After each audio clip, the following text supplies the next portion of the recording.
Episode 170 of Australia's #1 marketing show. Hear from a listener who's implementing the marketing LOVE and getting some amazing results. Plus, I have a fireside chat with a fellow who's launched Australia's largest bricks and mortar computer store. Let's go. Welcome to the Small Business Big Marketing Show, where successful small business owners share their secrets to take your marketing to the next level. Now here's your host, Tim Reid. G'day everyone and welcome back to Australia's #1 marketing show. I'm your host, Timbo Reid, but you, so much more importantly, are a motivated small business owner ready to crank out some great marketing that is going to build that business of yours into the empire, maybe, that you want it to be, or just that kind of lifestyle business that you want it to be, whatever. This is the place for smart marketers to hang out. And we are brought to you by the very good folk at Net Registry, who are there to get all your online marketing sorted. I kind of had a little quiver in my voice then, didn't I? I got a bit emotional. Look, Net Registry, guys, search engine optimization, website design and development, pay-per-click advertising, social media setup, all that stuff that may kind of freak you out. You know, I'm a very, very big believer that as a small business owner, A, marketing should be a hobby, as you would have seen in a recent email if you are registered at smallbusinessbigmarketing.com, and B, that you, the small business owner, should really, really focus on creating great content, great messaging, solving problems of your clients, of your prospects, and not worrying about all the technical stuff that sits behind great marketing. So whether it is opening up a Google AdWords account or optimizing your website for the search engines or designing and developing a website, you've got to get others to do that. And I know marketing budgets are modest, but Net Registry are not the most expensive going around, let me tell you. So head over to smallbusinessbigmarketing.com, click on the Net Registry banner, and you'll get some exclusive packages that they've put together just for SBBMers. You got to love that. Hey, we're also here for everyone in the flying solo community, all you solopreneurs. Big show today, team. Big show. Now, I want to share, often I do a listener question. I share listener feedback. I'm doing the feedback after the final outro of each episode now. I share some listener love that I'm getting on iTunes. So don't know whether you hang around for that or not, but it's my way of giving back a little bit. But I want to share a listener success today. And that success is from a listener who has been listening to the show and has implemented some of the stuff that I've been talking about around email marketing and about restructuring your website. And he has got some fantastic results. Want to share that with you. There is an event coming up that some colleagues of mine are putting on that I strongly believe in. Love the program that they do. And I want to share those dates with you. And I'm going to have someone who's been through that program come on in a week or two's time. So start that discussion. And I have got a guest today that has taken Harvey Norman computing from a $9 million minnow to a $570. Yeah, he completely destroyed it. No, to a $570 million empire in the course of 9 years. And his name is Tony. And Tony's going to share exactly how he does that. I don't know how we're going to fit all that into one episode of Small Business Big Marketing, but boy, oh boy, am I going to give it an RHG, a red hot go. Okay, so speaking of red hot goes, I want to share a listener success. This is from a listener, also a member of the Small Business Big Marketing Forum. His name is Nick, and Nick is just... he's cranking it. He is a small business doing big marketing. And listen to this post that he put in the forum just yesterday. He says, "Hey guys, I wanted to let you know how this stuff has been affecting my business." And he's a regular listener to the show, which I love, and he takes massive action. I had never done much email marketing over the years, as I hate the junk stuff I get in my inbox. Now, I believe that many small business owners kind of shy away from email marketing because they think, well, they hate it themselves, so why should they do it and invade other people's inboxes? Not sure that's the best mindset to have around it. And in fact, I'll put in a link in the show notes to an interview I did with Shane Tilley a few months ago, email marketing expert, and that may well convince you otherwise and make you put email marketing back into your marketing arsenal. Back to Nick's note. He says, so in the past, I really would avoid this one like the plague. I think I had sent out, I think I had sent out 2 in the last 2 years. Yeah, well, that's not uncommon, Nick. But I decided after listening to one of the episodes of Small Business Big Marketing on email marketing that I needed to do something. I came up with an idea, and he had 2 ideas. First one, he came up with an idea to adopt a non-profit. So he sent out an email to his customers announcing that I would be adopting a non-profit once a month. A great idea. Then announced who the non-profit was. The feedback has been great. Customers I have not heard from in years emailed me back. Great engagement. Now, that's really interesting. I'll pause there because that is really interesting. What you'll find is if you do activate an email marketing strategy, there'll be customers who have been lying dormant for years, for months, whatever, because you just haven't been in contact with them. And you've got to touch your customers on a regular basis to remind them that you're there, you know? They're not there thinking about your business. So you've got to kind of tap them on the shoulder, and email done well is a good way of doing that. Nick goes on, then I sent out an email informing customers of a resource to buy carpet at wholesale. Now, I should remind you, Nick has a painting service. He's in America and he has a painting service. So he sent out an email adding massive value to his customer base, reminding them of a place where they can buy wholesale carpet. That's adding value. That's good stuff. That's going to increase his open rates going forward because people will start to think, get an email from Nick's business, it's going to be valuable. Okay, back to his note. Needless to say, the email stuff has gone great. Everything I send out is based on what Timbo recommends. Okay, and he summarises what I recommend. So let's touch on that.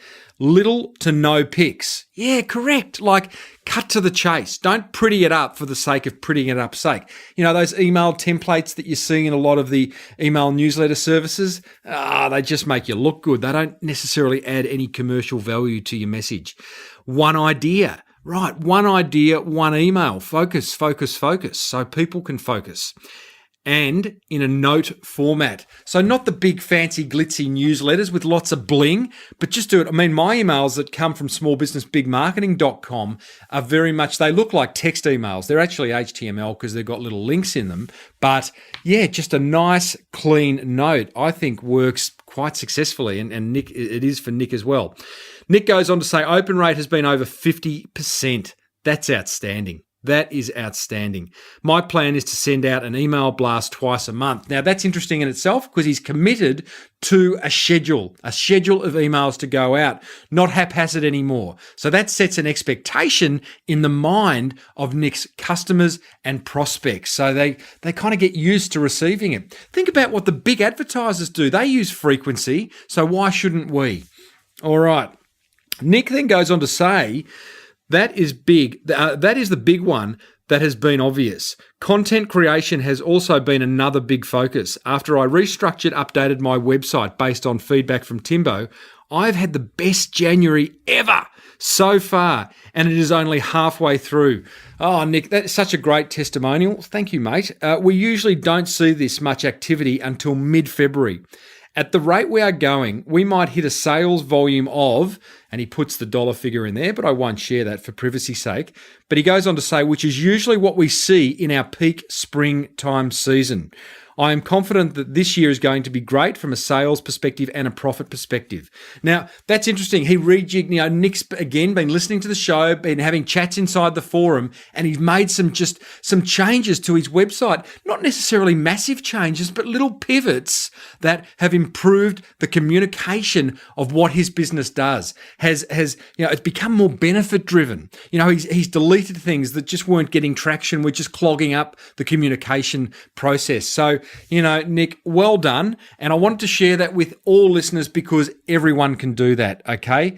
Nick is a small business owner. He's in the States. He's got a great little painting business, home painting business. It's a beautiful niche too, by the way. And I just think, we're all small businesses and we can all do big marketing. You don't have to have big, deep pockets to do it. You just need to know what you're doing. That's why you're listening to this show. So, Nico, thanks for that. And listeners, I hope that inspires you to do some great marketing. If it does, maybe head over to Small Business Big Marketing and check out the forum. I'm in there every day. I'd love to see you in there. Okay, team, I just want to tell you before we get stuck into today's guest about these wonderful brand accelerator days that a couple of mates of mine are putting on, Glenn Carlson and Daniel Priestley from the KPI program, Key Person of Influence. I've been through it myself. Past guests, Peter from Caboodle Financial Services, Darren Finkelstein from St Kilda Boat Sales, both past guests of the show, both cranking out amazing marketing and amazing business processes. And that's what this program's all about. I'd love you to go and check it out. They're really, really inexpensive days. Tickets start at $59 and it's just so well worth it. They give you an amazing 8-hour insight into things that you can be doing in your business now. So it's not a pitch. It is absolutely things that you can be doing in your business now. Their model's based on the tech incubators in Silicon Valley, except these one-day brand accelerators that Glenn and Dan put on are not tech-focused. They're focused on driving fast growth in like normal service and product-based businesses. And their methodology is proven, let me tell you. They're doing it in Australia. They're doing it in the UK. And I think, and they're doing it in the States as well. Past delegates that have done it are just doing some amazing stuff. I hope to get future successful KPI students on the program in weeks and months to come. In fact, I've got one coming up, Tracy Angwin, who's turned payroll into something extraordinary. I know. Who would have thought? Who would have thought? Hey, listen, the dates for these brand accelerator programs, Melbourne, 7th of Feb, Sydney, 13th of Feb, and Brisbane, 28th of Feb. I'm going to put a link in the show notes over at Small Business Big Marketing. Go to episode 170 and you'll find the link to the program where you can register just to go and spend that 8-hour brand accelerator time with the guys. It is so incredibly valuable. I know a lot of listeners have been to it in past years. And if you want to find out more too, as I said, I've got Tracy Angwin coming up, who's been through the program and has got an amazing business that has made payroll sexy. Who would have thought? So today's guest is Tony Gattari. Tony actually hit me up through the Small Business Big Marketing website. He said, Timbo, I want to be interviewed on your show. And he said he's been listening to the show. He loves it. And he would love to share his journey where he took Harvey Norman, which is the one, well, it's the biggest big box retailer in Australia, where he kicked off the computer superstores and with a great team went from zero to $570 million in sales in 9 years. And I think that's a great story. It's a story that happened not yesterday or last year, happened a few years ago, but I think there's some great marketing insights that we can all learn. You've heard me say before, retail is such a great breeding ground for clever marketing strategies, and Tony absolutely shares some amazing marketing strategies here. In fact, I think I might even stop the interview at one point to have a little bit of gold dripping from the ceiling, if you know what I mean. So love talking to Tony, high energy guy. Let's get stuck in. And on the other side of this fireside chat, I'll share what I think are my top 3 learnings from our time with Tony. See you on the other side.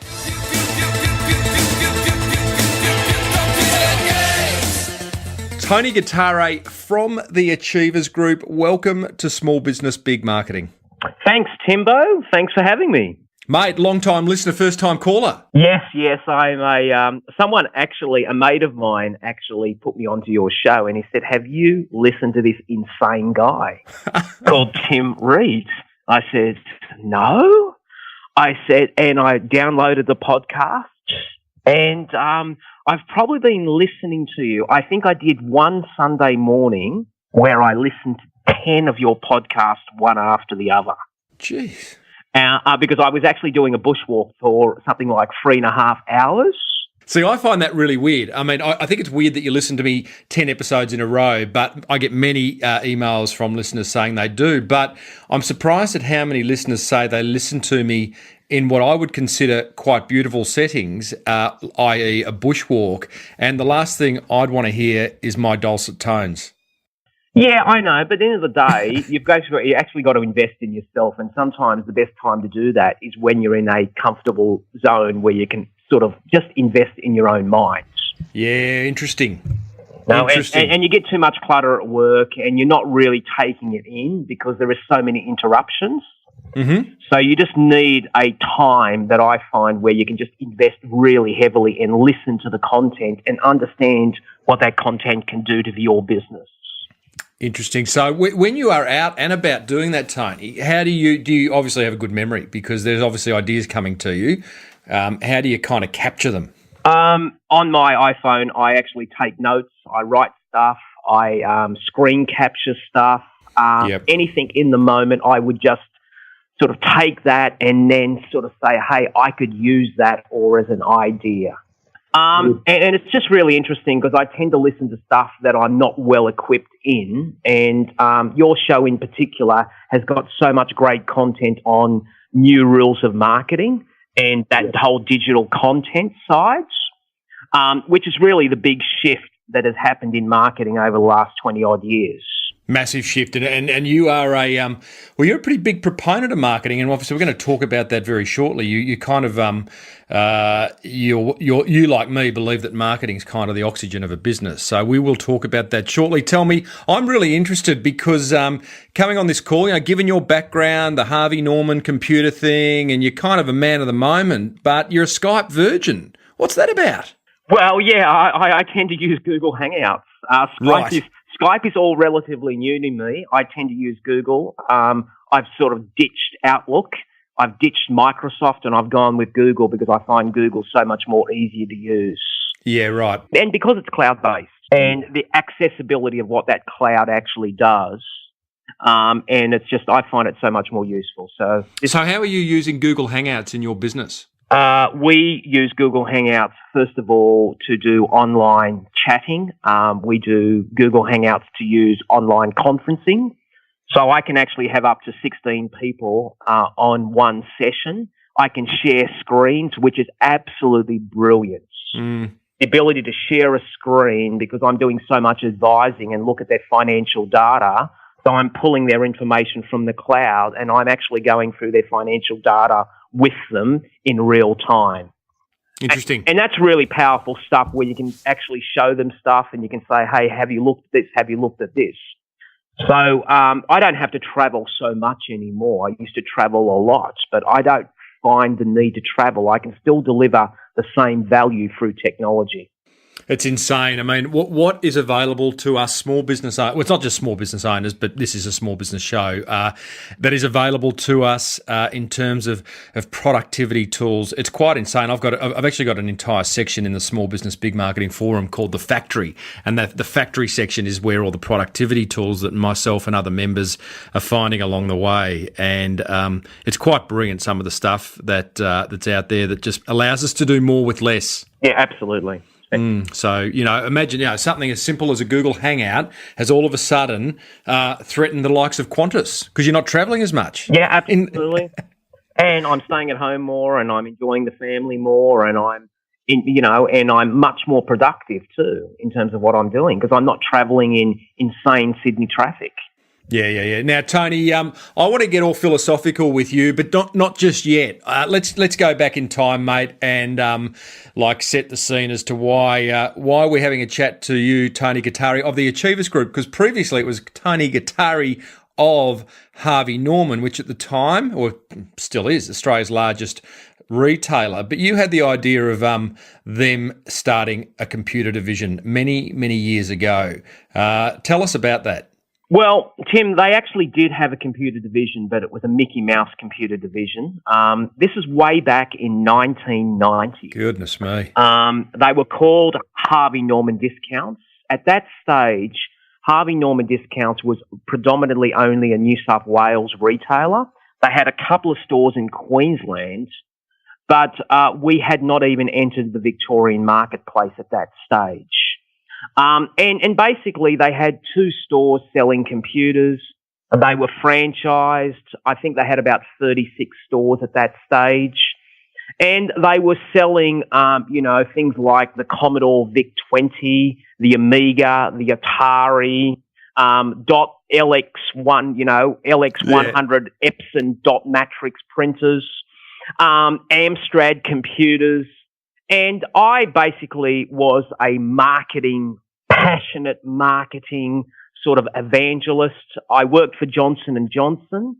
And then a mate of mine actually said, look, Gattari, I'm working for this maverick retailer called Jerry Harvey. And you used to work for me because I worked for him when I was going to university in a department store called Walton's in New South Wales.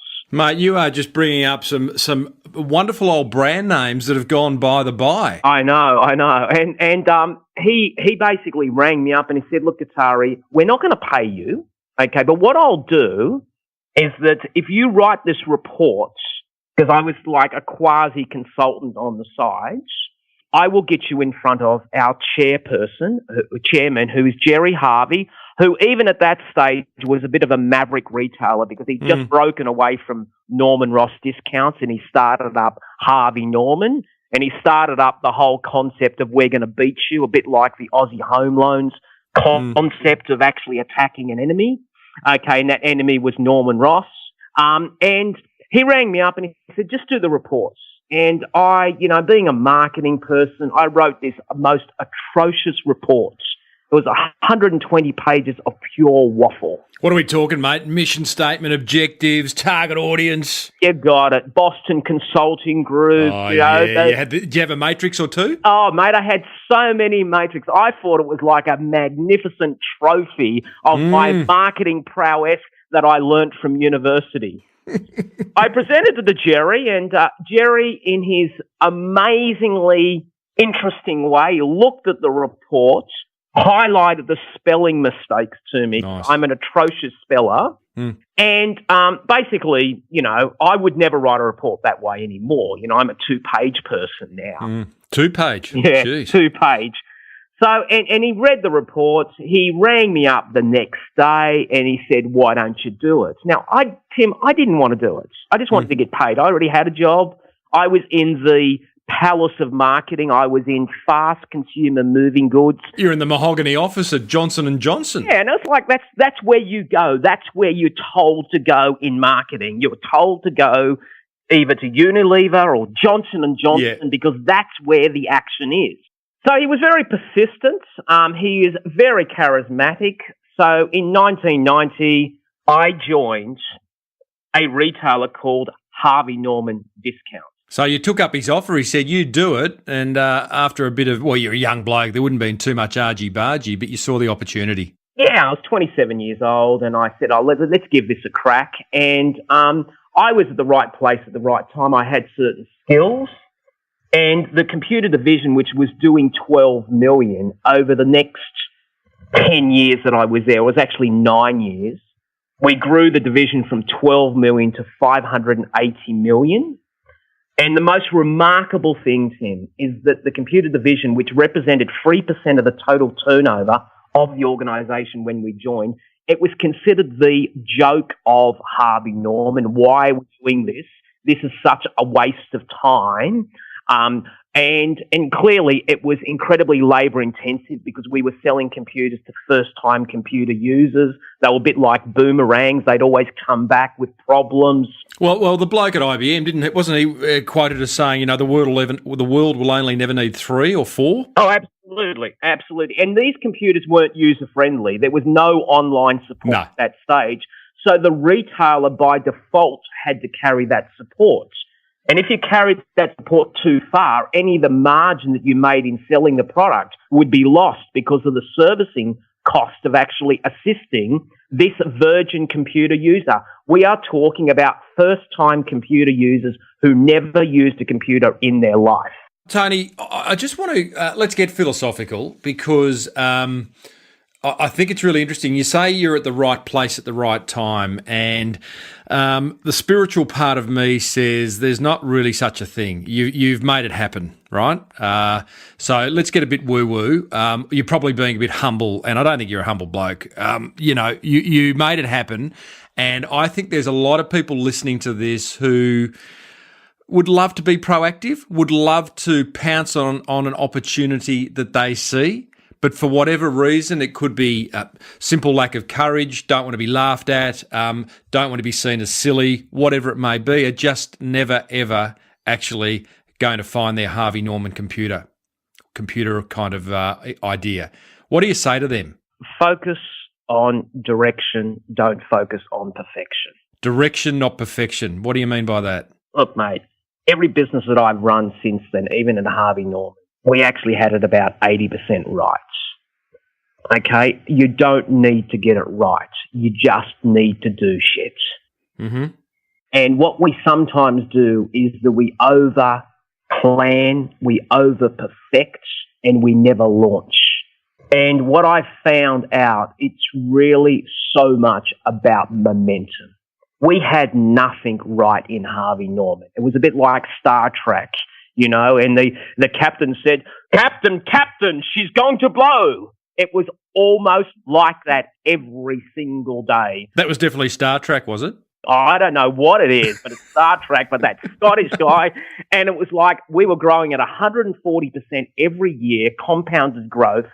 We had franchisees screaming and yelling, saying, I can't run a computer superstore. I'm not ready. I kept on telling him, you are ready. You'll never be ready, right? We will get you there, but you've just got to start walking, okay? Because as you start walking, you'll grow and develop, but you've just got to actually start moving. Can I draw just a learning from this for our listeners, because it's interesting. I've just gone through and I know so many small businesses, like the simple website, Tony, so many small businesses I hear, I ask them, what's happening with your website? I'm just waiting to get it perfect. I'm just waiting to everything to launch, just got to get the website right.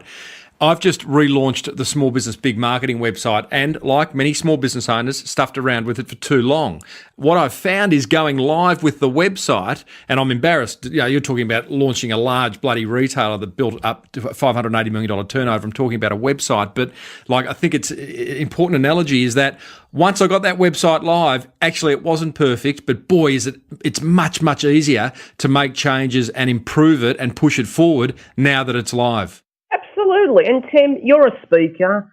I'm a speaker. We go to seminars. We see the same people at seminars. I call them seminar junkies. They have the curse of knowledge and they're looking for the miracle answer. The miracle answer is they already have the answer. It's activation that they need, not knowledge. Yep. Yeah, how true. Wow. I say in one of my keynotes, one of the things that I've observed, and now up, by the time this episode goes to air, I'll probably have interviewed around 170 successful small business owner. That's the criteria of coming on this show, who have used marketing in some way, shape or form to mould their success. The linking characteristic amongst every single one of them is action. Absolutely. And it's the greatest single lesson that I've learned is just do shit. Just do it, measure it, test it, eliminate stuff that doesn't work, get your ego out of the way. If it doesn't work, just say, I've learned from that experience, and anything that does work, systemize and leverage. Being the visual guy I am, I can see you running down a road, Tony, getting stuff done, throwing stuff to the left, throwing stuff to the right. You do this, you do that, that type of stuff. Is there a line where you can go and be actioning too much and just become manic? Oh, absolutely. And I think... Where's that line? It's a really good question. I probably crossed that line way too much. And I think what I've actually had to do is that I've actually had to get a coach for me. I've had to get someone to mentor me to actually say, slow down, what do you want to achieve and what is the big rocks? And I think you've always got to focus on the big rocks because sometimes we mistake movement for achievement. Always focus on achievements. Okay, let me understand that. So I get the big rock thing, like do the big stuff first, eat the frog. but movement for achievement. Do not mistake movement. We are busy. The question is busy doing what? Right. See, we live in a society of efficiency. We get a new tool. We say, wow, I will be so efficient. The question is not whether you're doing things right. It's whether you're doing the right things. One focuses on being effective, not efficient. And the only way that you can be truly effective is that you, Tim, have to find your true north. I can't find your true north. You have to actually decide your true north. But you know what? No one should ever define your true north because success is personal. It's not community. Everyone gets caught up, and I've seen it. They get tempted by what other people have got, and they go, I want that. Totally. Mate, what is the Tony Gattari book of quotes out yet, or is it in development? No, I have got many people who... I tend to read a lot. I would probably read 5 books a week. I have studied theology, I've studied theology, and I've studied business, and I pack that into a potent talk. Goodness me. Now, you, in fact, did you say you'd studied theology? Yes. Because I read or watched somewhere where you even considered racing off to the ministry in 2002. Yeah. I got smashed at Harvey Norman. I was there for 10 years. I was the typical workaholic. I just worked my... A wogaholic? Yeah, mate, I'm telling you, I got my significance from my work. You know, everyone applauded me, said, you're fantastic, you're superstar. And it was like feeding something that was inside of me, which was my low self-esteem. So I got my significance through it. Then I actually got really sick. I got sick for 3 years, Tim. I coughed blood every single day. I had doctors saying, Gattari, you're not going to probably make it until around 45, 50, you're dead. Okay, the way it's going. It challenged my entire world. Hang on, let me understand that. Like, there's workaholic and there's workaholic. I've not heard of someone work so hard, and I've met some small business owners who work their rings off. But coughing blood, what were you doing, mate? I was just coughing blood. I went to the doctors. They basically said you've got some sort of blood disorder. It's you're iron overloaded. They didn't know what the problem was, which was freaky. They tried to actually do some stuff, and they said we might have to do a liver biopsy and a liver transplant. And then what happened is that I started to readjust the way I looked at things, and I got better. And as I got better, I actually said to myself, well, you know, I'm at 40 years old now. What do I want to do? You know what I'd like to do? I'd actually like to do something that I really would be passionate about for the rest of my life. I don't want a career anymore. I want a call. Okay, my call was to help people. And I figured that the best way to help people, would be, and this is what I figured, I had so much experience in business, such a passion for business, I should help people in business. And that's really what Achievers Group is about. Achievers Group is not about making money. Achievers Group is about helping people in business. And if I do that well, I make money. You know, can I just, it's not challenging you, but I hear this story occasionally where people have gone, I am just going to do what I love. I'm going to live my passion. And in fact, in a recent episode, I answered a listener question from a guy who runs a direct sales, direct marketing business, and he's now finding it a job, not a passion. And he has this idea of a social enterprise that he wants to bring to life, but he's too scared because his business relies on him, and blah blah blah.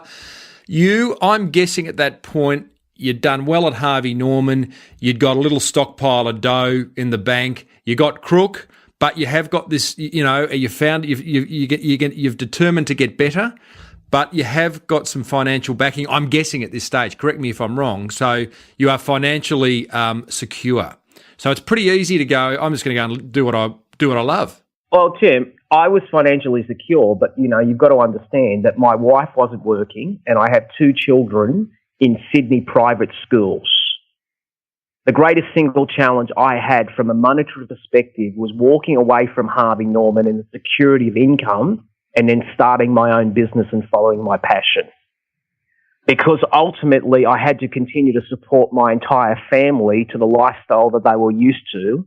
okay, and I was trying to do my passion at the same time. Of course, I was freaked out. For the first 2 years in starting my own business, I had so much anxiety because my biggest challenge was cash flow because of the inconsistent pattern of cash flow that no one explained to me a small business owner had to operate under. It freaked me out, and I was seriously going to go back into the corporate world because I was so secure, even though I was doing a job I liked. The insecurity, the cash flow, the flood and the drought mentality actually started to freak me out. Isn't it funny? I, along with many listeners, would have had that internal conversation with themselves, which is, let's go back to corporate. Yeah. Hey? Let's go back to corporate. Easy. And then you kind of you start to dissect that, and you think about the downside of going back to corporate, and all of a sudden the cash flow or lack of it becomes attractive. Yeah, and you sell your soul, and you give up on your dream, and you give up on your passion, and you know, it's like, you know, Tim, mate, you only live once, mate. You got to smash this out of the park. True, absolutely true. Easy words for some, but I absolutely agree with this concept of being proactive. And for me, you use this word momentum, and it really works for me. Even of a morning, you know, when I always I have that vision of a morning of like, okay, let's start the machine again. You know, it's like the diesel engineer. You know, you get down below the boat and you turn her over. Once she starts to turn over slowly but surely, you get that beautiful momentum, and at some point in your day, in your week, in your career, it starts to hum. Yeah, I just think it's so important, and I think there's a great book by it. It's called The Tipping Point. Yeah. And the tipping point, and I can still remember the day that we had the tipping point in Harvey Norman. Okay, it's when the world changed, and we changed overnight.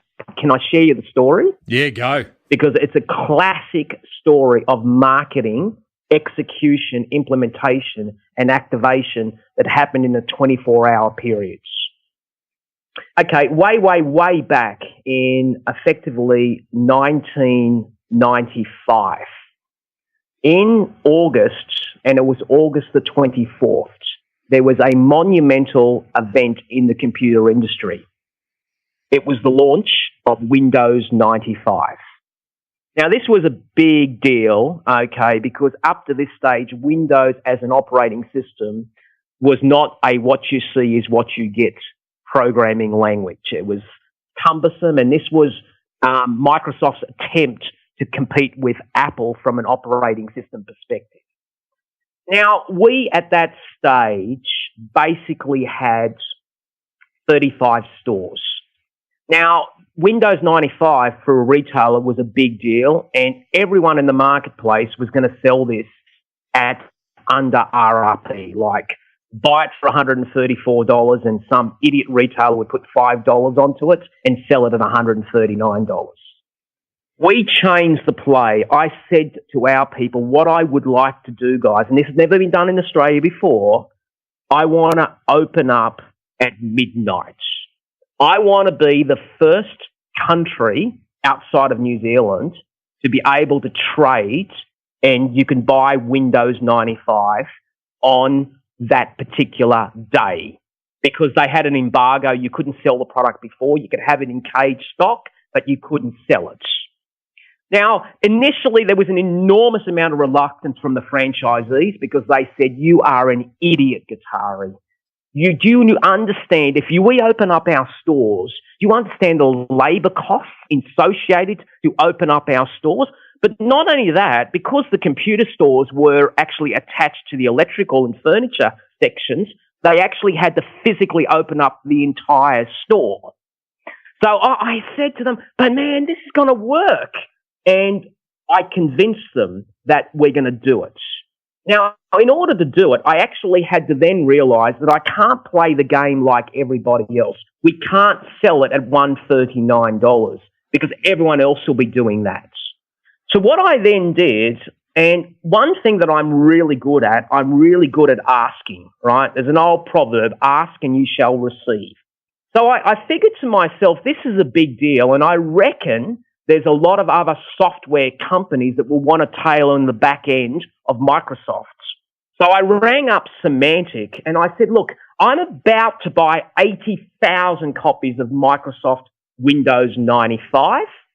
What I'd like to do is I'd like to bundle it with something, okay, of great value.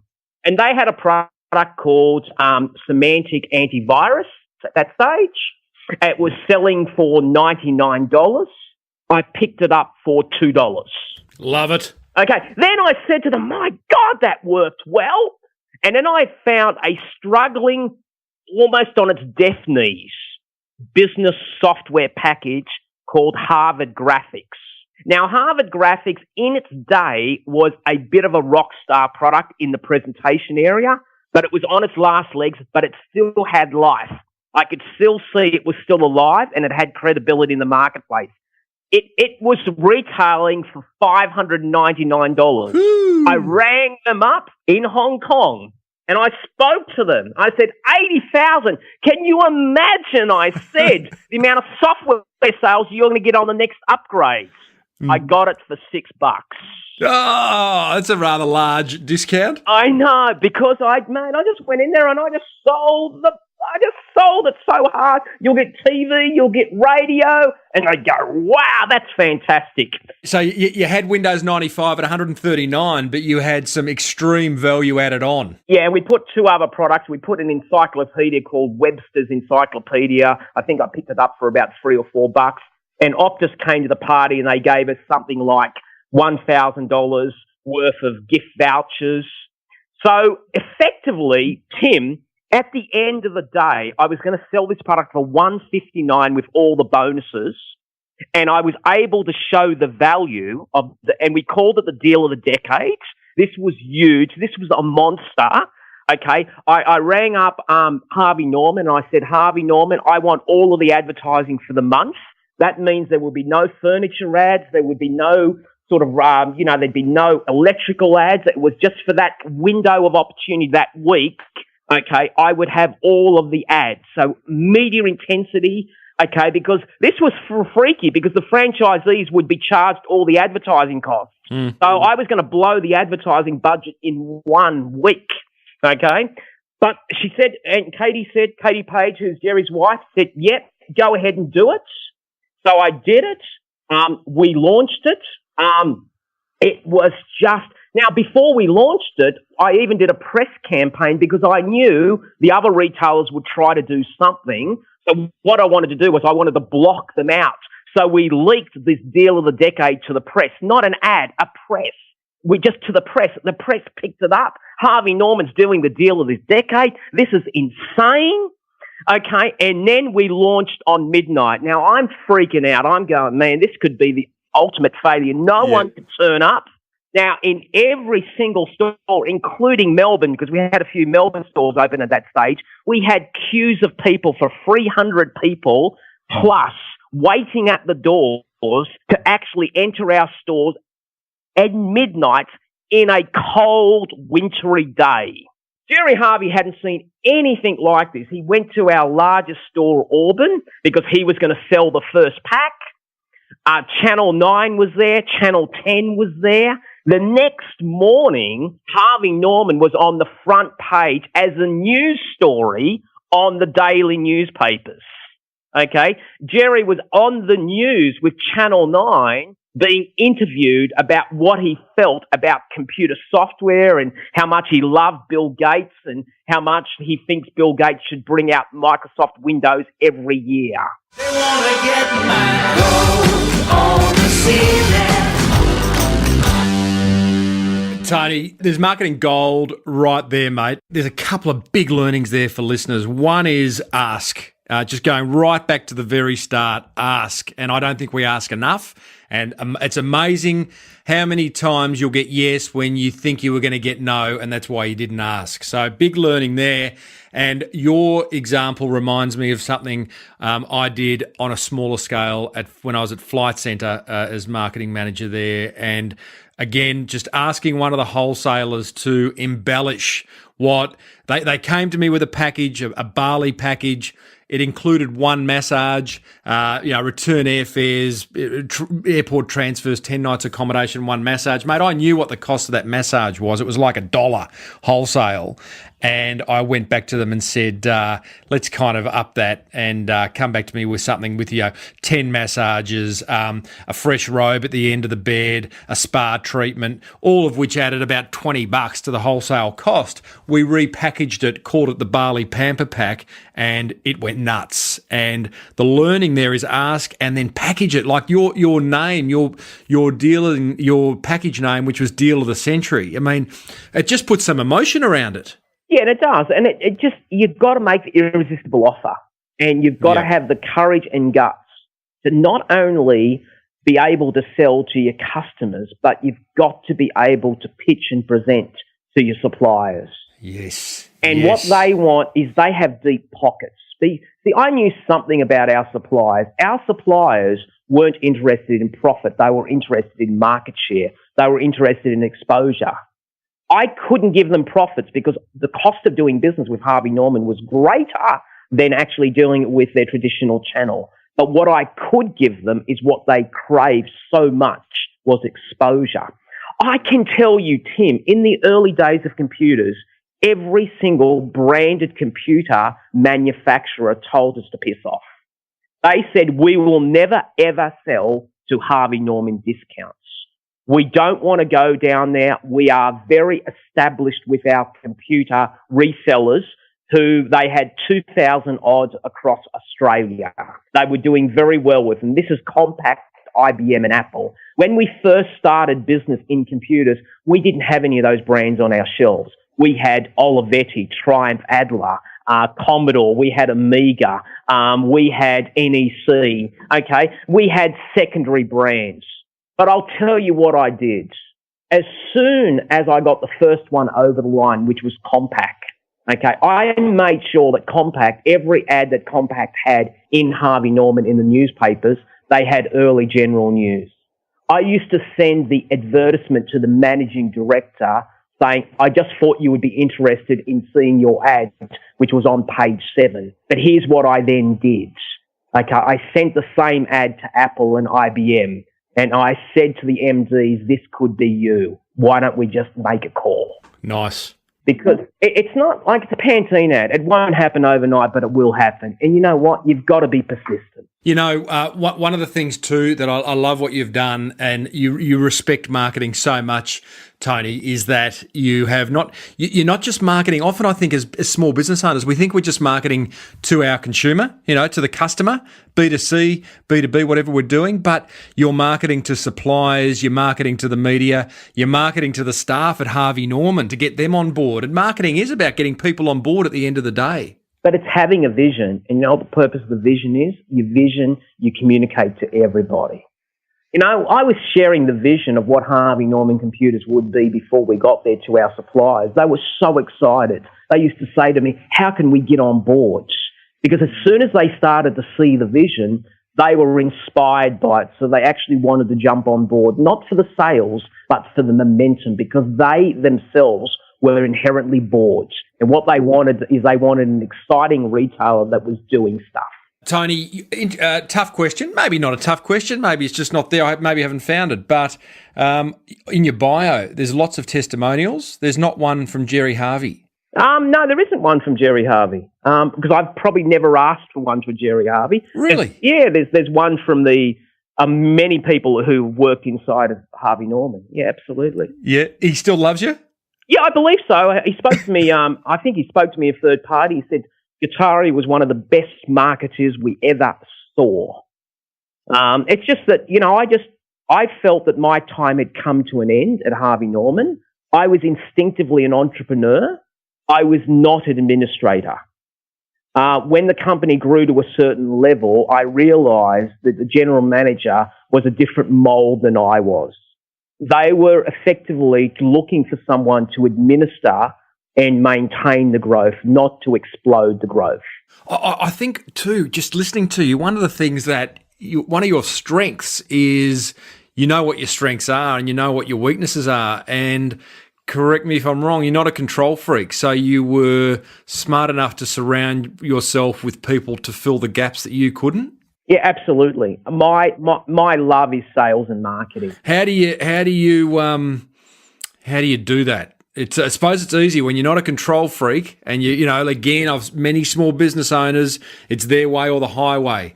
How do you break through that? Because we're all holding ourselves back. We're leaving money on the table by trying to do everything. Well, it's a good question, and I think it's a great question. First of all, I think you have to empower people, but I think you also have to train people, and I think you've got to give people a system. There's a difference between delegation and abdication, okay? Delegation has got structure and form behind it. Now, I work in a few organisations. I don't spend a lot of time in those organisations. I don't need to spend a lot of time in those organisations. Why? Because I'm mentoring the people that are running those businesses. And the reason I'm doing that is that I freed myself up and I empower them to do it. I let go, I surrender. I actually say, just get the results. I want you to think about it.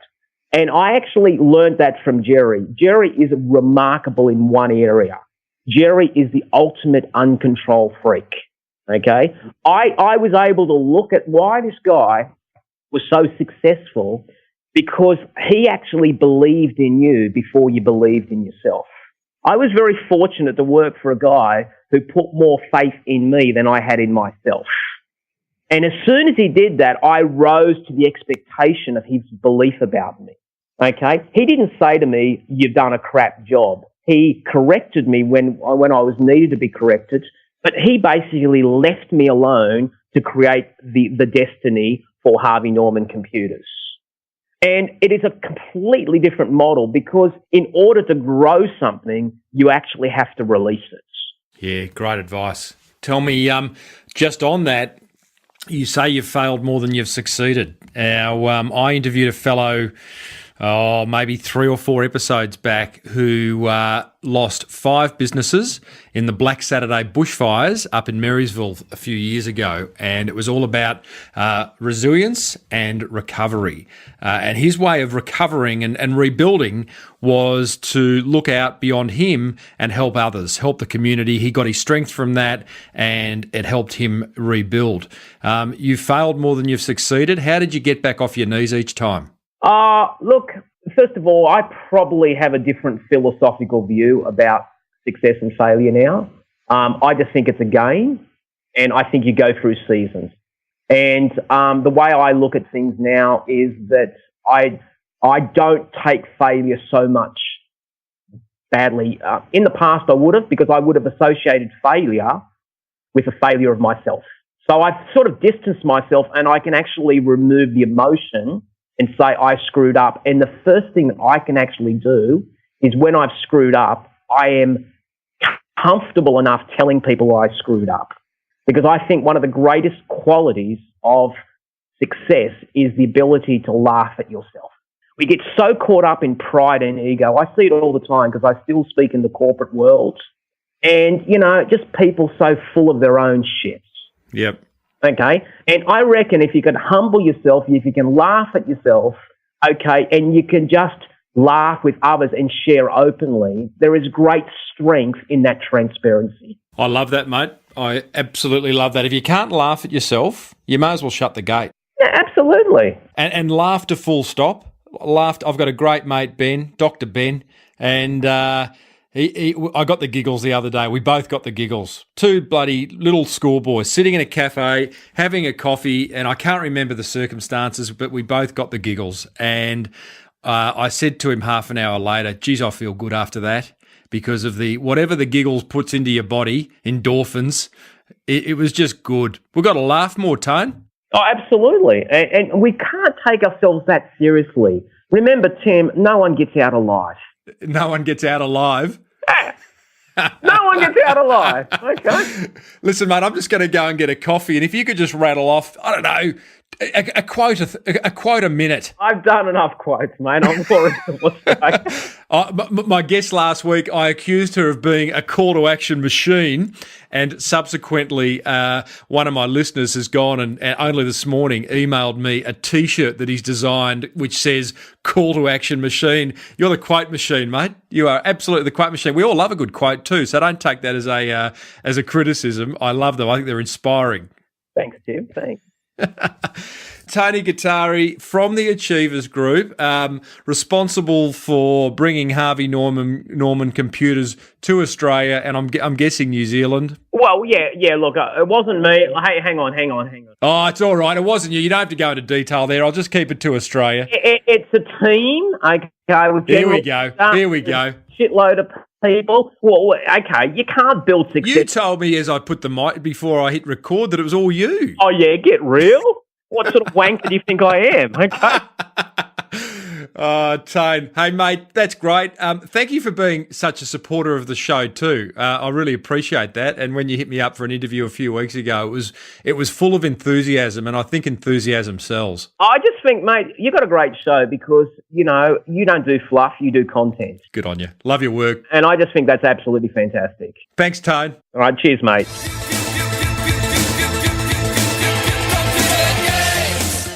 What do you reckon about that team? Tony is a high-energy guy, and you got to love a bit of My Sex Computer Games, by the way. That was a track from my childhood. Early 80s, got to love that. I digress. Back to Tony. 3 learnings. Well, actually, a lot more than 3 learnings from that fireside chat, but 3 that particularly struck a chord with me. Number 1, ask and you shall receive. That wholesaler example Tony gave of, asking them what they can contribute to the promotion. I've done the same at Flight Centre. I think we do have to ask more, and I think you'll be pleasantly surprised more often than not with the result. Number 2, deal of the century packaging idea. How good was that? Hey, package things up in a way that emotionally engages people. That's about brand building right there. I loved that name. Number 3, empower people. I loved what Jerry Harvey said to Tony. Go get the result, Tony. I want you to figure out how. Empower your people. I think, and I'm as guilty as anyone here, I think we can be pleasantly surprised at just how well other people can perform on our behalf. So, Tony, mate, thank you very much for being a part of the show. And listeners, I hope you got a lot from that. Now, upcoming guests. Check this out. Okay, so I've got Tracy Angwin from a KPI student who has made payroll sexy and turned her business around. She's published an amazing book. She's building an amazing business. She's doing some amazing marketing.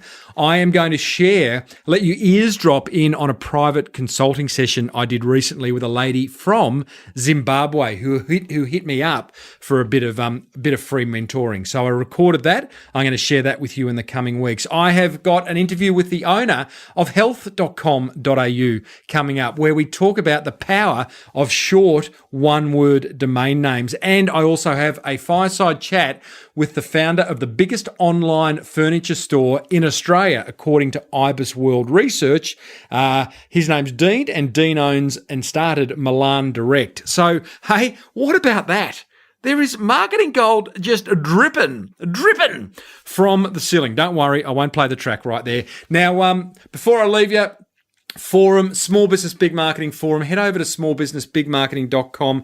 Hit that forum button, watch a video of me rattling on a bit about why and how you can benefit from being a member of it. And a big thank you to Net Registry for all the love and support they give to this show, and as a result, make this kind of information accessible to any motivated small business owner that is willing to hear me rattle on. Enough, he says. May your marketing be the best marketing. I'll share some iTunes listener reviews on the other side of this outro, but have a fantastic week, team. See ya.